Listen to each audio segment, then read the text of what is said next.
Arc Raiders is one of the biggest multiplayer hits of the year, which means thousands of people are flocking to it. That said, it can be a little obtuse with some of its mechanics, opting to throw players into the heat of a match instead of spending too much time over-explaining things. If you need some advice on what to do to start making it back to Speranza with heaps of great loot, don't worry, we've got you covered. Here are 12 essential tips for surviving Arc Raiders. One of the biggest problems I faced when first starting Arc Raiders was my mentality. I was treating it like a battle royale, prioritizing combat above all else. Arc Raiders, however, has different goals for the player. The expectation is not to win, but rather to survive. Yes, you'll certainly face plenty of combat encounters, but the mentality players should adopt, especially newcomers to the extraction shooter genre, is extraction above all else. Shootouts can yield great loot if you're on the winning side, but they're incredibly risky and you're rarely guaranteed a win, even if you have solid weapons. Despite the fact that Arc Raiders takes after a lot of other shooters with many of its combat mechanics, it is concretely about extraction. If you're new to the genre, it's important to make that mental shift away from the likes of other popular shooters. While Arc Raiders has a tutorial to complete at the start, many of its systems and mechanics go unmentioned in that tutorial.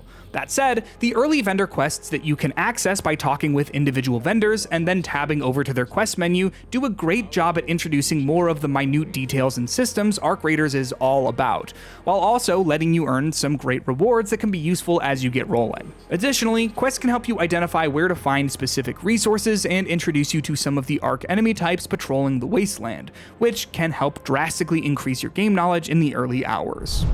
Arc Raiders is a game all about noise. As you play, you should be paying close attention to the noise you're making while looting, shooting, and breaching. But you should also be paying close attention to the noises around you. Wearing headphones while you play is an easy recommendation since they'll help you identify which direction sounds are coming from. But if you're not wearing headphones, then it's a good idea to turn on the night mode setting in the audio options menu. Night mode essentially compresses all of the audio so that nothing is too loud or too quiet. It's a great mode for anyone who wants to hear quieter sounds much more clearly. For example, enemy footsteps, distant gunfire, and incoming arc noises will all be boosted to give you a better understanding of the soundscape and an overall advantage when playing without headphones. Take note that night mode also increases the volume of your footsteps and breaching sounds, which can make them sound noticeably louder, but that's the give and take that comes with playing without a headset. I'd suggest experimenting with the setting to properly tune the volume to your preferences by playing a few rounds with it off and on, and then making a decision from there. It's not going to be the perfect setup for everyone, but I found that it makes a difference for me when I can't be bothered to grab a headset. Being aware of your surroundings can often be the difference between successfully extracting and dying a premature death in Arc Raiders. Luckily, you have a lot of flexibility with the camera, since Arc Raiders allows you to easily switch which side of your shoulder you're looking over. By clicking the right thumbstick, you can change your camera perspective depending on the situation. For example, if you're creeping down a hallway, it's always best to stick to one side, so position the camera to the side that gives you the most amount of visibility. Similarly, if you're trying to see what's on the other side of a door, you can swing the camera around on both sides of it to get a better idea of what's inside and if it's safe to enter while keeping your body behind cover. As you level up in Arc Raiders, you'll be given skill points to improve your character. While a lot of games shower the player with tons of points and let them respec if they don't like the way their build is going, Arc Raiders does not give you an option to respec without starting a new character. This means you'll need to think carefully about which skills you want to unlock to best suit your build. Luckily, there aren't an endless number of skills to be had, so it makes getting a comprehensive understanding of the skill tree simple, but each character has a max level of 75, which means that you can only acquire 75 nodes total. Think carefully before you start putting points in one direction of the tree, because you won't be able to get that point back unless you start fresh. Speaking of skills, one of the most useful skills in Arc Raiders is the in-round crafting skill in the survival branch of the tree.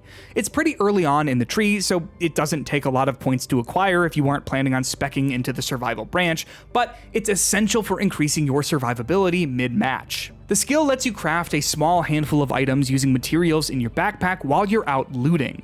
It's really helpful because it means if you've lost your shield in a firefight, but realize that you have all the necessary materials to make a shield recharge kit, or at the very least know where you might be able to find some of those resources, you're not completely out of luck. It also lets you consolidate space by combining items that you were just going to use to craft after the match anyway. Free loadouts are a reliable tool to lean on if you're worried about losing high-quality gear in your stash before taking on a risky run. Free loadouts let you go topside in search of loot with a random assortment of gear that, if you extract, you get to keep. In addition to the free gear, extracting successfully using a free loadout also gives you a free loadout augment, which can be traded at the clinic with Lance for one of the 3 uncommon loadout augments: combat, looting, or tactical. If you're having trouble getting down Arc Raiders mechanics, free loadouts are a great way to build up some skill while risking very little. Plus, trading the augment in for a real, useful augment is a great way to set you in the right direction if you're having difficulty building momentum. Like many online shooters, Arc Raiders gives players a contextual ping that lets you mark items, structures, and enemies. While the ping is useful for communication, the thing I use it for most often is identifying what kind of arc I'm dealing with. Because so many of the arcs look similar, it can be difficult to tell at a glance if the flying machine making a beeline towards you is a relatively weak wasp, a beefier hornet, or a flying killing machine rocketeer. Additionally, many of the arcs have names that tell you something about their abilities, so if you've never encountered a leaper before, but you ping it and hear that it's called a leaper, you should have a decent idea of what it's capable of. The ping is a good tool to use to decide if you're going to stealth your way around an enemy, hold your ground and shoot through them, or pack up your stuff double time and book it in the opposite direction. You can also change your settings to let your pings appear to everyone, not just yourself and party members. If you decide to engage with an arc in a firefight, it's important to know that you don't want to just unload your precious ammo into one of them without a plan. The body of an arc is usually well fortified, so if you aren't precious with your shots, you might end up wasting all your ammo without even taking down a basic wasp. Instead of firing off blindly, target the weak spots to deal major damage. Usually, weak spots are pretty easy to see, even if you've never encountered a specific arc before. For example, you'll want to shoot the propellers on any and all flying arcs, the exposed underbelly of turrets and sentinels, and any and all joints of walking arcs. If you want a more specific breakdown of which arcs to target where, you can find a full list of their weaknesses in the codex. If you're planning on attempting to take down some arcs, make sure to keep in mind your weapon's arc armor penetration rating, which tells you how much damage your gun will do against the hull of an arc. Obviously, to take down bigger enemies like the Bastion or Bombardier, you'll want to have a gun with a higher rating. Finding a gun while exploring the world is a pretty big get, but you won't always have the room in your bag to grab every single one of them, especially if you end up killing a well-equipped squad in a shootout. That said, even if you aren't able to grab all the guns, you can still dismantle them in a fallen player's bag to their base components. This is a great, guaranteed way to get gun parts, which are a necessary crafting material needed to build and upgrade other, better guns. To dismantle a weapon, you don't even need to put it in your bag. You can simply select the gun and break it down from the selection submenu.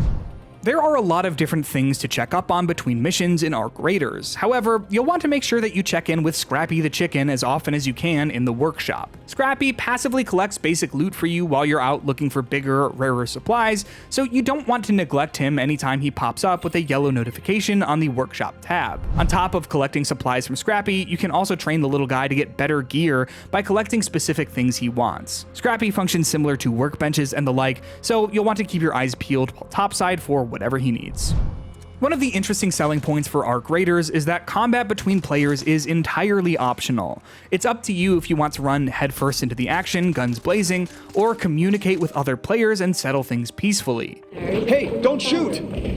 I'm not gonna shoot. Plenty of trust is required if you want to end an interaction peacefully, but we found relatively decent success in hopping on Prox chat and telling players that we aren't looking for a fight. It feels like 60% of the time they'll let you go without any trouble. Of course, that other 40% ends in bloodshed, but if you're in a pinch and don't have the resources to fight your way through a group of other raiders, remember that talking things out is always an option. You can also use the don't shoot emote while walking into an area that you think might be occupied. Be cautious, but don't lose all hope for the good of humanity. Everyone in Arc Raiders is in the same boat, so it's not uncommon to find a kind-hearted group who's willing to cut you a break if you ask for it. Hey there! So those are 12 tips for surviving Arc Raiders. There's plenty more to dive into, so if we missed any tips that you found helpful, make sure to sound off in the comments down below. For everything else Arc Raiders, make sure to kick it with IGN.